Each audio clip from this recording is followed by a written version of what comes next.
your entry in Cinemalaya 2024. The Hearing, directed by Lau Fahar. Tungkol saan ang The Hearing? The Hearing ay tungkol sa isang batang deaf who is a victim of abuse. So nanay ka Ako yung ng... nanay ng bata, ng victim. Oo. And how they fought for their,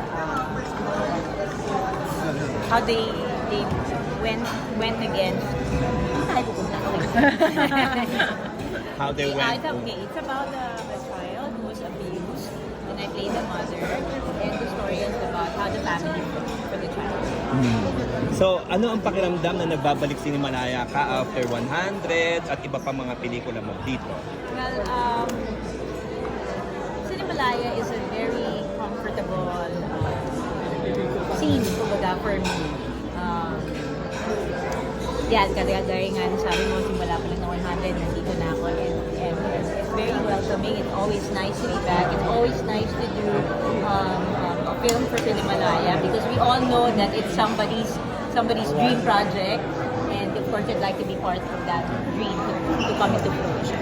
At dami siyempre nag-root sa'yo na mag-best actress again dito sa ano. Wala tayong ganun. Siyempre, alam nilang magaling ka. Walang ganunan. We are here for the filmmakers' art. Oo.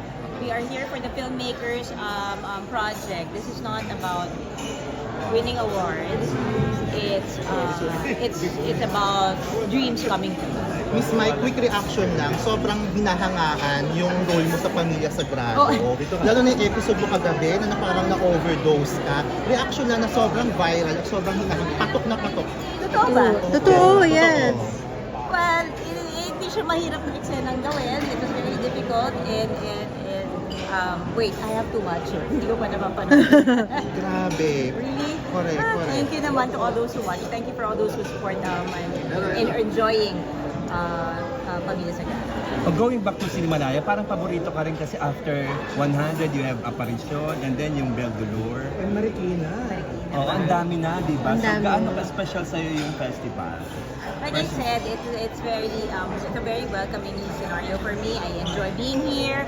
I'm always happy to do somebody's dream project. And Yes, Dai. What's your entry and what's it about? The late Alan John. Dali na lang yun. Ang pelikula ko ay The Hearing. Pelikula ito ni Lau Fahar. I play the mother of a victim ng abuse. So the story is about how the family fought for the child. Ano sa true to life? It's based on true to life story. Sorry? It's based on true to life story. Hindi siya, ano ba, paano ba sabihin yung hangon? Hindi, kumbaga, based on research. Okay, tapos gumawa sila ng story, depende sa, according to their research.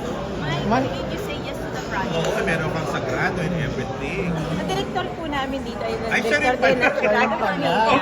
Ah. It is the story. The story. Nung pinento niya sa akin, I really wanted to be part of it. I thought it was a very moving and important project to do, lalo na ngayon. Nahirapan